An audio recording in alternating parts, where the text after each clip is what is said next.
Hi guys, welcome to our channel mister సిస్నరీ.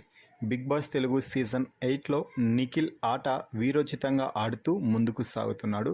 ముఖ్యంగా wild cards వచ్చిన తర్వాత అందరూ కూడా తమ తమ గురించి అభిమానులు ఏమనుకుంటున్నారు, బయట ఆడియన్స్ ఏ విధంగా రియాక్ట్ అవుతున్నారో తెలుసుకోవడానికి తెగ ప్రయత్నం అయితే చేస్తున్నారు. అయితే నిఖిల్ మాత్రం అంత బయటపడటం లేదు. ఎందుకంటే నిఖిల్ తన ఆటపై తనకి పూర్తి విశ్వాసం ఉంది, ఆడియన్స్ ఎలా రిసీవ్ చేసుకుంటున్నారో తనకి తెలుసు అంటూ కొంచెం తనలో తానే ఆలోచించుకుంటూ ఉన్నాడు. ఇక ఈ సమయంలో గంగవ్వ ఒంటరిగా దొరకడంతో గంగవ్వ దగ్గరికి వెళ్ళి కాసేపు మాటలైతే కలిపాడు. ఇక ఈ సమయంలో గంగవ్వ నిఖిల్కి ఒక కీలకమైన సూచన అయితే చేసింది అని చెప్పవచ్చు. నిఖిల్ ఎక్కడైనా లో అయ్యాడు అంటే అది సోనియా ఇన్ఫ్లుయెన్స్తోనే అని అందరికీ తెలిసిందే. సోనియా ఇన్ఫ్లుయెన్స్ చేయడంతోనే నిఖిల్ ఆటలో కానీ మాటలో కానీ కొంచెం తగ్గాడు అని అందరూ ఒప్పుకున్నారు.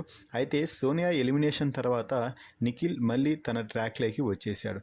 కానీ నిఖిల్కి ఇది అర్థం అవ్వడం లేదు. అయితే సోనియా వెళ్ళిపోయాక తిరిగి తన గేమ్ ప్రారంభించడంతో ఆడియన్స్ కూడా సోనియాని పూర్తిగా మర్చిపోయారని చెప్పవచ్చు. ఇక ఈ నేపథ్యంలో గంగవ్వ నిఖిల్తో మాట్లాడుతూ, అయ్యా నిఖిల్, నీ గేమ్ అయితే సూపర్గా ఉంది, నిన్ను కొట్టేవారు లేరు ఈ టాస్క్లలో, ప్రతి దాంట్లో కూడా బాగా ఆడుతున్నావు అంటూ ఆడియన్స్ కూడా నీ ఆటని బాగా మెచ్చుకుంటున్నారు. అయితే నువ్వు ఎప్పుడైతే సోనియా సోనియా అంటూ సోనియా చుట్టూనే తిరిగావో అప్పుడు నీ ఆట కొంచెం వెనుకబడిపోయింది, నీకంటే మరికొంతమంది గేమ్లో ముందుకు వెళ్ళిపోయారు అని మాట్లాడుకుంటున్నారు జనాలు. అయితే సోనియా ఎలిమినేషన్ తర్వాత మళ్ళీ నీ ఆట అందరికంటే ముందు వరుసలోకి వచ్చేసింది. అయితే నువ్వు సోనియా ఎలిమినేషన్ తర్వాత కూడా ఇంట్లో ఇంకా సోనియా గురించి మాట్లాడుతూనే ఉన్నావు. నువ్వు సోనియా గురించి ఇంట్లో ఎన్ని రోజులైతే మాట్లాడతావో అన్నిసార్లు నువ్వు బిగ్ బాస్ హౌస్లో జీరోగా మిగిలిపోతావు. ఒక్కసారి సోనియా గురించి మాట్లాడకుండా నీ ఆట మాత్రమే చూపించు, అప్పుడు నువ్వు హీరో అవుతావు, లేకపోతే జీరోనే అంటూ గంగవ్వ చాలా క్లారిటీగా నిఖిల్కి అసలు నిజాన్ని అయితే చెప్పేసింది. ఎందుకంటే బయట చూసే ఆడియన్స్ కూడా నిఖిల్ ఆట అద్భుతం, అమోఘం అని చెప్తున్నప్పటికీ నిఖిల్ సోనియా గురించి ఏమాత్రం మాట్లాడినా కూడా, అరే బాబు, నీ గేమ్ని మొత్తం పాడు చేసిందంతా సోనియానే కదా, మళ్ళీ ఆమెను ఎందుకు తలుచుకుంటున్నావు అంటూ విపరీతంగా ఫైర్ అవుతున్నారు. దీంతో గంగవ్వ అయితే అసలు నిజమైతే నిఖిల్కి చెప్పేసింది.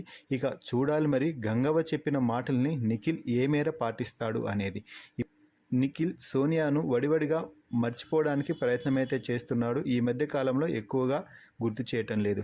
అయితే వీకెండ్లో బిగ్ బాస్ లేదా హోస్ట్ నాగార్జున సోనియాను మళ్ళీ నిఖిల్కి గుర్తు చేస్తూ వస్తున్నారు. మరి చూడాలి నిఖిల్ ఏ విధమైన నిర్ణయం అయితే తీసుకుంటాడో. గంగవ్వ నిఖిల్కి ఇచ్చిన ఈ విలువైన సలహాని, అలాగే సోనియా గురించి ఇంట్లో మాట్లాడకు అంటూ చెప్పిన విధానంపై మీ అభిప్రాయాన్ని కామెంట్స్ రూపంలో తెలపండి. అలాగే మరిన్ని బిగ్ బాస్ లైవ్ అప్డేట్స్ కోసం మన ఛానల్ని చూస్తూ ఉండండి.